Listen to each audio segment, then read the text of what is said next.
Last on report. PSC ആസൂത്രണ board chief പരീക്ഷാ ക്രമക്കേടിൽ കേസെടുത്ത് SIT ക്രൈംബ്രാഞ്ച് ആസ്ഥാനത്താണ് FIR രജിസ്റ്റർ ചെയ്തിരിക്കുന്നത്. റോഷിപാലാണ് ചേരുന്നത്. റോഷിപാൽ, വിശദാംശങ്ങൾ എന്താണ്? വിനിത, PSC പരീക്ഷാ ക്രമക്കേടിൽ ഇപ്പോൾ ക്രൈംബ്രാഞ്ച് FIR രജിസ്റ്റർ ചെയ്തിരിക്കുകയാണ്. ക്രൈംബ്രാഞ്ച് ആസ്ഥാനത്താണ് FIR രജിസ്റ്റർ ചെയ്തിരിക്കുന്നത്. ആസൂത്രണ ബോർഡ് ചീഫ് തസ്തികയിലെ ക്രമക്കേടുമായി ബന്ധപ്പെട്ട പരാതിയിലാണ് ആദ്യഘട്ടത്തിൽ ഇപ്പോൾ FIR രജിസ്റ്റർ ചെയ്തത്. നേരത്തെ ക്രൈംബ്രാഞ്ച് SIT സംഘം IG അജിത ബീഗത്തിന്റെ നേതൃത്വത്തിലുള്ള സംഘം നിയമോപദേശം നേടിയിരുന്നു. അന്വേഷണത്തിന്റെ അടിസ്ഥാനത്തിൽ FIR രജിസ്റ്റർ ചെയ്യുന്ന കാര്യത്തിൽ, കേസെടുത്ത് അന്വേഷണം മുന്നോട്ട് കൊണ്ടുപോകുന്ന കാര്യത്തിലാണ് നിയമോപദേശം നേടിയത്.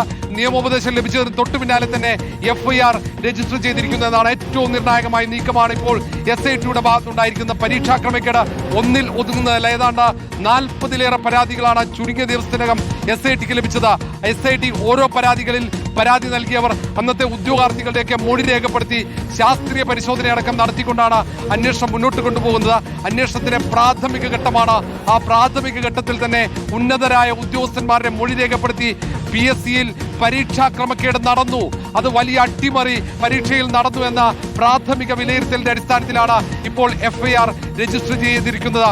അത് ക്രൈംബ്രാഞ്ച് ആസ്ഥാനത്ത് രജിസ്റ്റർ ചെയ്ത FIR ആണ്. ഇനി കൂടുതൽ ഉദ്യോഗസ്ഥന്മാരെ ചോദ്യം ചെയ്യേണ്ടി വരും. കാരണം പ്ലാനിംഗ് ബോർഡ് ചീഫ് തസ്തികയിലേക്ക് നടന്ന പരീക്ഷ, ആ പരീക്ഷയിൽ 10 ഉത്തരങ്ങൾ പരിശോധിച്ചില്ല എന്നതായിരുന്നു പ്രധാനപ്പെട്ട പരാതി. അങ്ങനെ 10 ഉത്തരങ്ങൾ പരിശോധിക്കാതെ ആ പരീക്ഷയിലെ റാങ്ക് പട്ടിക അട്ടിമറിച്ചു എന്നതാണ് ഏറ്റവും പ്രധാന പരാതി. ആ പരാതിയിലായിരുന്നു അന്വേഷണം.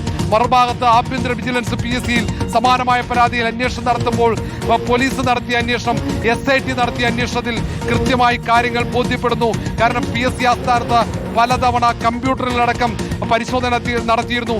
സൈബർ വിദഗ്ധന്മാരുടെ സഹായത്തോടെ SIT സംഘം പരിശോധന നടത്തി. ആ പരിശോധനയിൽ കൃത്യമായി കണ്ടെത്തിക്കഴിഞ്ഞു അവിടെ അട്ടിമറി നടന്നുവെന്ന്. അങ്ങനെ PSC പരീക്ഷയിൽ ക്രമക്കേട് കണ്ടെത്തിയ സാഹചര്യത്തിലാണ് കേസെടുത്ത് മുന്നോട്ട് പോകാനുള്ള തീരുമാനം ഇപ്പോൾ SIT എടുത്തിരിക്കുന്നത്. Crime branch ആസ്ഥാനത്താണ് FIR. PSC ഉദ്യോഗസ്ഥർ ഉൾപ്പെടെ പ്രതികളാകുന്നു എന്നതുകൂടിയാണ് ഏറ്റവും പ്രധാനപ്പെട്ട കാര്യമല്ലേ റോഷിപാൽ?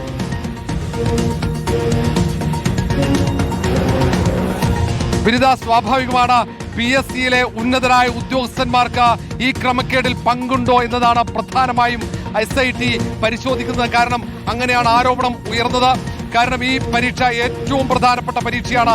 ഏതാണ്ട് 1.25 ലക്ഷത്തോളം അതിന്റെ അടിസ്ഥാന ശമ്പളമുള്ള തസ്തികയിലേക്ക് ഏറ്റവും നിർണായകമായ പരീക്ഷ നടക്കുമ്പോൾ ആ പരീക്ഷ എഴുതിയ ഉദ്യോഗാർത്ഥികളുടെ ഉത്തരക്കടലാസുകളിൽ ഏതാണ്ട് 10 ഉത്തരങ്ങൾ പരിശോധിച്ചില്ല എന്നതായിരുന്നു പരാതി. അത് ഒരാൾക്ക് നിയമനം നൽകാൻ വേണ്ടിയാണ് അത്തരമൊരു നീക്കം PSCയിലെ ചില ഉദ്യോഗസ്ഥന്മാർ നടത്തിയത് എന്ന ആക്ഷേപം കൂടി ഉയർന്നു. അത് സംബന്ധിച്ച തെളിവുകൾ പുറത്തു വന്നു. പ്രാഥമിക പരിശോധനയിൽ തന്നെ ആ പരാതി അടിസ്ഥാനമുണ്ടെന്ന് കണ്ടെത്തി. അങ്ങനെയാണ് PSC ആസ്ഥാനത്ത് പല ദിവസങ്ങളിലായി സൈബർ വിദഗ്ധന്മാരുടെ സഹായത്തോടുകൂടി പരീക്ഷയുടെ ഉത്തരക്കടലാസുകൾ പരിശോധിച്ച സോഫ്റ്റ്വെയർ ഉൾപ്പെടെ പരിശോധിച്ചത്. പിന്നീട് ആ കമ്പ്യൂട്ടറുകൾ പരിശോധിച്ചു. കാരണം ഈ പ്ലാനിംഗ് ബോർഡ് ചീഫ് തസ്തികയിലെ പരീക്ഷയുടെ ഉത്തരക്കടലാസുകൾ പ്രത്യേക സോഫ്റ്റ്വെയറിന്റെ സഹായത്തോടെയാണ് അതിന്റെ മൂല്യനിർണ്ണയം നടത്തുന്നത്. അതുകൊണ്ട് തന്നെയാണ് അങ്ങനെ ഒരു പരിശോധന കൂടി അവർ നടത്തിയത്. ഇനി ഇതിൽ നടന്ന ഗൂഢാലോചനയാണ് കണ്ടെത്തേണ്ടത്. ഇതിൽ ആർക്കൊക്കെ പങ്കാളിത്തമുണ്ട് എന്നത് പരിശോധിച്ച് കണ്ടെത്തേണ്ടിയിരിക്കുന്നു. ഗൗരവമായ പരിശോധനയാണ്. ഏറ്റവും നിർണായക ഘട്ടത്തിലാണ് PSC പരീക്ഷാ ക്രമക്കേടുമായി ബന്ധപ്പെട്ട അന്വേഷണം എത്തി നിൽക്കുന്നത്. ഏറ്റവും നിർണായക നീക്കം PSC പരീക്ഷാ ക്രമക്കേട് അന്വേഷിക്കുന്ന SIT ഇപ്പോൾ നടത്തിയിരിക്കുന്നു. ആദ്യം ഒരു പരീക്ഷയുമായി ബന്ധപ്പെട്ട ക്രമക്കേടിലാണ് FIR രജിസ്റ്റർ ചെയ്തതെങ്കിൽ വൈകാതെ KS പരീക്ഷ, അതേപോലെ economic and statistics research officer തസ്തികയിലെ പരീക്ഷ, അങ്ങനെയടക്കം 40-ലേറെ പരാതികളുണ്ട്. ആ പരാതികൾ ഒന്നൊന്നായി SIT അതിലെ റാങ്ക് പട്ടികയിലെ ഉദ്യോഗാർത്ഥികളുടെ മൊഴി രേഖപ്പെടുത്തി അവരിൽ നിന്നും തെളിവ് ശേഖരിച്ച് അന്വേഷണവുമായി മുന്നോട്ട് പോവുകയാണ്. PSCയിലെ ഡെപ്യൂട്ടി സെക്രട്ടറിയുടെ ഉൾപ്പെടെ മൊഴി കഴിഞ്ഞ ദിവസം രേഖപ്പെടുത്തിയതാണ്. 3 പ്രധാനപ്പെട്ട PSCയിലെ ഉദ്യോഗസ്ഥന്മാരെ SIT സംഘം ചോദ്യം ചെയ്തിരുന്നു. അതിന് തൊട്ടു പിന്നാലെയാണ് നിയമോപദേശം തേടിയതിനു ശേഷം, നിയമോപദേശം ലഭിച്ചതിന് പിന്നാലെ SIT ആ FIR രജിസ്റ്റർ ചെയ്തിരിക്കുന്നത്. ഏതായാലും ഇനി അങ്ങോട്ടുള്ള SITയുടെ നീക്കം നിർണായകമായിരിക്കും. സ്വാഭാവികമായും PSC ചെയർമാൻ ഉൾപ്പെടെയുള്ള PSCയിലെ പ്രധാനപ്പെട്ട ഇനിയും ഒട്ടേറെ പേരുടെ മൊഴിയെടുക്കണം. അവരെ ചോദ്യം ചെയ്യേണ്ടി വരും. കാരണം ഒരുപക്ഷെ ചരിത്രത്തിൽ ആദ്യമായിട്ടാകാം PSCക്കെതിരെ ഗുരുതരമായ ആരോപണമുയർന്ന PSC പരീക്ഷാ ക്രമക്കേടുമായി ബന്ധപ്പെട്ട് ഒരു FIR രജിസ്റ്റർ ചെയ്യപ്പെടുന്നത്. PSCയുടെ വിശ്വാസത്തെ വീണ്ടെടുക്കാൻ വേണ്ടി സർക്കാർ വളരെ പെട്ടെന്ന് തന്നെ അന്വേഷണ സംഘത്തെ നിയോഗിച്ചു. IG അജിത ബീഗത്തിന്റെ നേതൃത്വത്തിൽ വലിയ സംഘമാണ് ഈ കേസ് അന്വേഷിക്കുന്നത്. അതിനൊപ്പം സൈബർ വിദഗ്ധന്മാരും ഇവർക്ക് അന്വേഷണത്തിന് ഒപ്പമുണ്ട്. അങ്ങനെ വിശദമായ അന്വേഷണം അതിന്റെ പ്രാഥമിക ഘട്ടത്തിൽ തന്നെ പരീക്ഷയിൽ ക്രമക്കേട് നടന്നു, അതിൽ ഗൂഢാലോചന കണ്ടെത്തുകയാണ്. അതിലേക്കാണ് ഇനി അന്വേഷണം പോകുന്നത്. ഏതായാലും PSC പരീക്ഷാ ക്രമക്കേടുമായി ബന്ധപ്പെട്ട് ഉയർന്ന പരാതികൾ, അത് സംബന്ധിച്ച് ഏറ്റവും നിർണായക വിവരങ്ങൾ പുറത്തുവിട്ടത് റിപ്പോർട്ടർ TV ആയിരുന്നു. അത് പ്ലാനിംഗ് ബോർഡ് മാത്രമല്ല, എക്കണോമിക്സ് ആൻഡ് സ്റ്റാറ്റിസ്റ്റിക്സ് പരീക്ഷയിലടക്കം ക്രമക്കേട്, അവിടെ സിലബസ് മാറ്റിയാണ് ക്രമക്കേട് നടന്നതെങ്കിൽ ഇവിടെ നടത്തിയത് ഉത്തരക്കടലാസുകൾ അപൂർണമായ പരിശോധന, മൂല്യനിർണ്ണയം അപൂർണമായിട്ടാണ് ക്രമക്കേട് നടന്നത്. അതേപോലെ തന്നെയാണ് ആസൂത്രണ ബോർഡ് ചീഫ് തസ്തികയിലെ അഭിമുഖത്തിലും ക്രമക്കേട് നടന്നതായി പരാതിയുണ്ട്. അവിടെ മാർക്ക് വാരിക്കോരി നൽകി അഭിമുഖത്തിൽ വേണ്ടപ്പെട്ടവർക്ക് നിയമനം നൽകിയെന്ന പരാതിയുണ്ട്. അങ്ങനെ പല പരീക്ഷകളിൽ ഏതാണ്ട് 40 പരാതികൾ തെളിവ് സഹിതം SITയുടെ മുന്നിലെത്തിയെങ്കിൽ ആ ക്രമക്കേടിന്റെ വ്യാപ്തി വളരെ വലുതാണെന്ന് SIT വിലയിരുത്തുകയാണ്. അങ്ങനെ PSC പരീക്ഷാ ക്രമക്കേടിന്റെ അന്വേഷണം അതിനിർണായക ഘട്ടത്തിലെത്തിയിരിക്കുകയാണ്.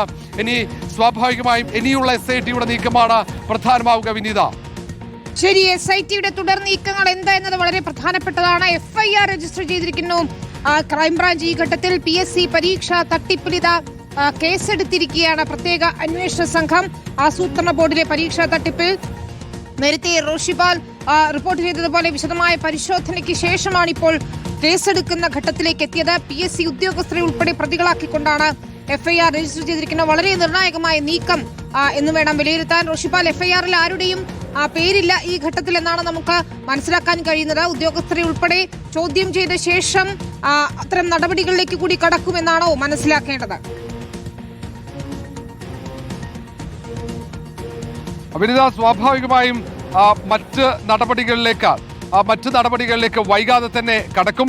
ഇനി PSC ചെയർമാൻ ഉൾപ്പെടെയുള്ള ഉന്നതരുടെ അവരെ ചോദ്യം ചെയ്യേണ്ടി വരും. കാരണം ഈ പരീക്ഷയുമായി ബന്ധപ്പെട്ട് PSC ചെയർമാനെ പോലും സംശയമുനയിൽ ഉയർത്തുന്ന രീതിയിലാണ് പരാതികൾ ഉയർന്നത്.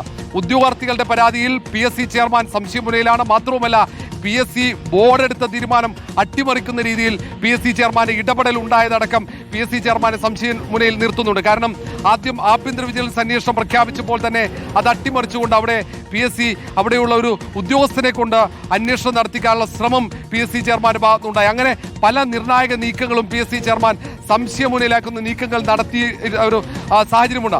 അതൊക്കെ കൂടുതൽ സംശയം ബലപ്പെടുകയാണ്. അതുകൊണ്ട് വൈകാതെ PSC ചെയർമാനെ കൂടെ ചോദ്യം ചെയ്യേണ്ടി വരും. നിലവിൽ PSCയിലെ ഡെപ്യൂട്ടി സെക്രട്ടറി ഉൾപ്പെടെയുള്ള 3 ഉദ്യോഗസ്ഥന്മാരെ, പരീക്ഷയുടെ ചുമതലയുള്ള പരീക്ഷാ കൺട്രോളറുടെ ചുമതലയുള്ള ഉദ്യോഗസ്ഥന്മാരെ അടക്കമാണ് ചോദ്യം ചെയ്തത്. ഇനി ഇവരുടെ ഫോൺ കോൾ ഡീറ്റെയിൽസ് ഉൾപ്പെടെ ശേഖരിച്ച് വളരെ വിശദമായ പരിശോധനയിലേക്കും അന്വേഷണത്തിലേക്കും ഈ SITക്ക് കടക്കേണ്ടി വരും. കാരണം ഇതിൽ നടന്ന ഗൂഢാലോചനയാണ് തെളിയിക്കേണ്ടത്. ഈ ഒരാൾക്ക് നിയമനം ലഭിച്ച ഉദ്യോഗാർത്ഥിയെ സഹായിക്കാൻ വേണ്ടിയാണോ ഈ തട്ടിപ്പ് നടന്നത് എന്നാണ്. ഇത് സ്വാഭാവികമായ ഒരു സാങ്കേതിക പിഴവല്ല എന്ന പ്രാഥമിക അന്വേഷണത്തിൽ തന്നെ ക്രൈംബ്രാഞ്ചിന്റെ SIT സംഘത്തിന് ബോധ്യമായി. അതുകൊണ്ട് തന്നെയാണ് ഇതിൽ കൂടുതൽ അന്വേഷണത്തിന്റെ ഭാഗമായി FIR രജിസ്റ്റർ ചെയ്തത്. ഇനി ഈ ഒരു പരീക്ഷ മാത്രമല്ല വിനീത, ഒന്നിൽ കൂടുതൽ പരീക്ഷകളിലാണ് ക്രമക്കേട് സംബന്ധിച്ച തെളിവുകൾ പുറത്തു വന്നത്. കാരണം PSCയുടെ ചരിത്രത്തിൽ ഇതുപോലെ ഗുരുതരമായ ആരോപണങ്ങൾ പരീക്ഷയുമായി ബന്ധപ്പെട്ട് ഉയർന്നിരുന്നില്ല. അതിൽ പ്ലാനിംഗ് ബോർഡ് ചീഫ് തസ്തികയിൽ പരീക്ഷ മാത്രമല്ല, അവിടെ അഭിമുഖത്തിലും ക്രമക്കേട് നടന്നതായി പരാതിയുണ്ട്. അഭിമുഖത്തിൽ മാർക്ക് സുപ്രീം കോടതിയുടെ ഉത്തരവ് ലംഘിച്ചുകൊണ്ട് വാരിക്കോരി നൽകിയെന്നതാണ് ഒരു പരാതി. 12.2% മാത്രമാണ് എഴുത്തു പരീക്ഷയിൽ ലഭിച്ചതിന്റെ മാർക്ക് അഭിമുഖത്തിൽ നൽകേണ്ടത്. പക്ഷേ അത് പരമാവധി മാർക്കാണ്. പക്ഷേ ആ സുപ്രീം കോടതിയുടെ ഉത്തരവ് ലംഘിച്ച് 12.2-നപ്പുറത്തേക്ക് 72% വരെ മാർക്ക് അഭിമുഖത്തിൽ നൽകിയതാണ് ഞെട്ടിക്കുന്നത്. അങ്ങനെ ആർക്കാണ് നിയമനം നൽകേണ്ടത് അവർക്ക് മാർക്ക് വാരിക്കോരി നൽകുന്നു.